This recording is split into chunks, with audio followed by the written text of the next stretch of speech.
circuit.com and the director of the Oregon Short Film Festival. We got an event coming up, fall 2022 event at the Clinton Street Theater on October the 14th, and we are joined by a film that has been nominated for 2 awards, Best Romantic Comedy Film and Best Acting Performance. We're going to talk to director Nate Bergs. Hey, Nate. How's it going? Thanks for having me. Oh, man, I'm excited. We're going to be showing your film on the 14th of October, and our audiences are going to be in for a treat. Great performance here with this one. Can you please tell me, or tell the audience, what is the synopsis of your film?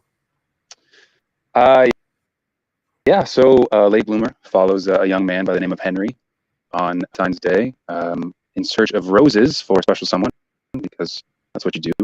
Little does he know, he stumbled upon the wrong flower shop because he runs into a crotchety old florist who refuses to sell roses for that very reason, the cliche, and she hates Valentine's Day.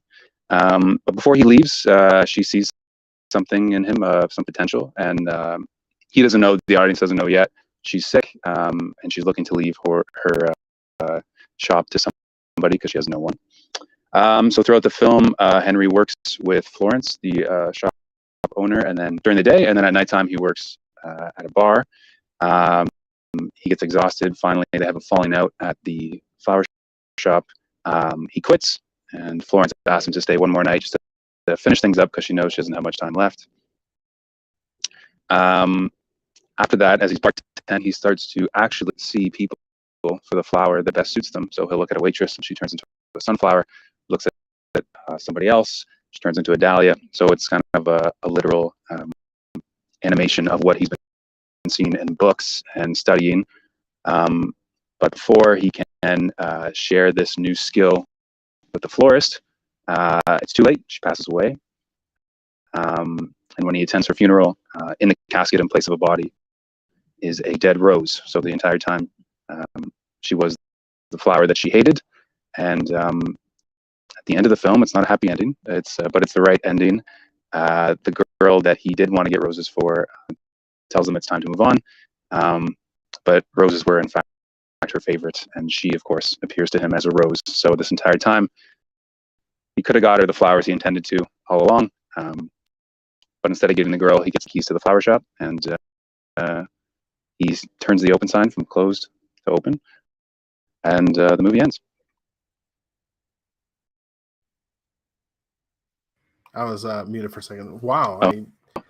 I love. Thanks for running down the synopsis for me. Really cool film. The judges really enjoyed the performance from Tim Maitland. That's why they recognize his acting in this. He has a certain dry delivery, a lot of great expressions that he uses throughout. I think the mark of a good actor is someone who is able to make expressions and tell the story, without necessarily delivering dialogue. I think that's very special. I think that's one thing that the judges noticed that stood out about your film.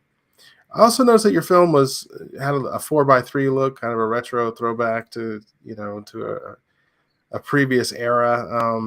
I got to ask you about that. What went into your choice of choosing to do 4:3? Yeah, for sure. I'll be honest, it was an idea brought up by our DP and camera op. So it wasn't an original idea for myself. We shot an anamorphic before and 16:9, but it was kind of something different, and that sold me on it. And then watching some of my favorite old films, it definitely gives it that vintage feeling, and kind of compresses the frame, and it allowed me to really fun in packing the frame with as much as I could. So I did build the sets, and I did the set deck, and every little detail. As long as it made it in frame, I let those guys have the aspect ratio they wanted. Why this specific film? Why did you spend your time, effort, and energy creating this? Back when I was in university, on my walks home, I would always pass this flower shop, and I, as a film student, just thought it would be a cool aesthetic to kind of include all those colors and kind of a backdrop for a film, but I didn't have a story. And then it kind of stuck with me for a couple of years, and I went through some relationships. I saw my friends go through relationships, and I even saw it with family, where we would buy our loved one flowers for a certain event, occasion, holiday, to say sorry sometimes. And we would just kind of buy like whatever was there. Like sometimes it was on sale, sometimes what looked best, and I kind of put two and two together that this very thoughtful act that you're supposed to show this loved one that you love them or your story or whatever. It kind of has no thought at all anymore, and it's ironic. We just kind of go for the quick band-aid or the quick I'm sorry or whatever, and yeah, so it kind of lost its meaning along the way. So I kind of wanted to explore that. And my dad, I tell the story about my dad. He got my mother roses on Valentine's Day. I asked him why, and he paused and he said, because that's what you do. Everybody does. So he kind of answered it for me. I'm guilty of that myself. You know, Yeah. I don't buy the cliche roses, but I try to get the nicest thing I can find for my wife. Usually something that's a little bit different and something you can actually plant and keep around the house. So yeah, man. I mean, there's nothing wrong with it, of course, and that's why I chose to have a couple roses in the film, because I'm not bashing roses by any means. But God, I learned that there's so many different kinds. It's impossible to actually pick one, but just kind of make people think twice about when they're picking something, and if it has something that represents a memory for them, or maybe that person did say this is their favorite. So it's nice to kind of try to remember, right? Sure, for sure. Yeah.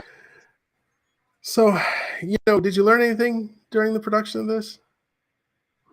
I mean, yeah, I feel like the cliche answer is that we always learn something as young filmmakers. But besides filming, kind of at the height of the pandemic, in close quarters and summertime, I think one thing I really learned was how to direct actors, because I think in film school, so much emphasis is put on the gear and the lighting and the fog machine to make it dramatic and all this atmosphere, and it's great, but every time we were about to say action, the actors kind of looking at you and asking, like, well, what did you want me to do?